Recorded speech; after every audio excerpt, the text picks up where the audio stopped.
ኡስታዝ ሰላም ነው? እንዴት ነህ ታኩር? ደህና ነው? ቀልዶችህ ምናምን የሌለ ይመችኛል። አንድ ጥያቄ ነበረኝ። እኔ ግራ ገብቶኝ ነው የመጣሁት ለመጠየቅ። እንቅልፍ አልወስደኛል።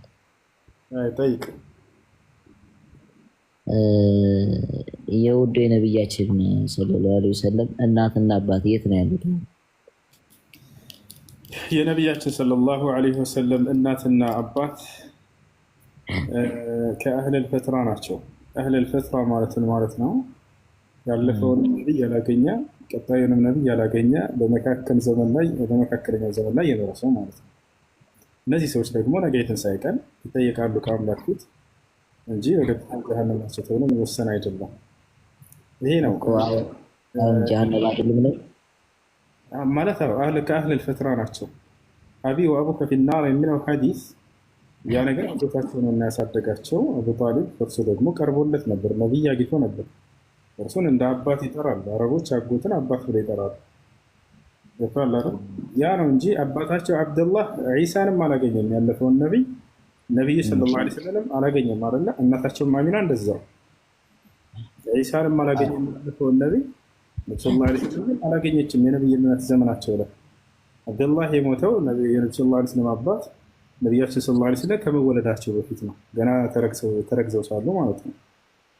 ልክ እንደሆነ ነቢያችን ሰለላሁ ዐለይሂ ወሰለም እናታቸው አሚና ደግሞ የሞተችው ገና ነቢያችን ሰለላሁ ዐለይሂ ወሰለም ነቢይ ሳይሆኑ በፊት ገና ሕፃን እያሉ ነው። እና ይህ ነው ከአህለል ፈትራ ናቸው የሚለው ነው። የሙሐመድ አሚን ኢማም ሙሐመድ አሚን አሸንቂጥ የሚባሉ ታላቅ ዓሊም አሉ። የሼክ አብዱልዓዚዝ ብን ባዝ ሼክ ናቸው። አድዋኡል በያን የሚል ተፍሲር ባለቤት ናቸው። ይህ ታላቅ ዓሊም ይህን አውቀው ናቸው። እሺ ሌላ ደግሞ ምን መሰለህ፣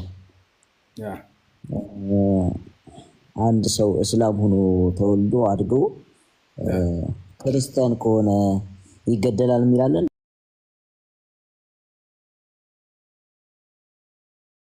ይቁራል ይገደል የሚላለን እንደዛ አይደለም። ሐዲሱ በተለያየ ቦታ ላይ ተገልጿል። አንዱ ሐዲስ ሌላኛውን ይፈታዋል። ገብቶሃል? አንድ ሐዲስ ላይ ለምሳሌ መን በደለ ዲነሁ ፈቅቱሉሁ የሚል ሊያሳያቸው ይችላሉ። ሃይማኖትን የቀየረ ግደሉት የምትለው እሷን ቃል ብቻ ማለት ነው።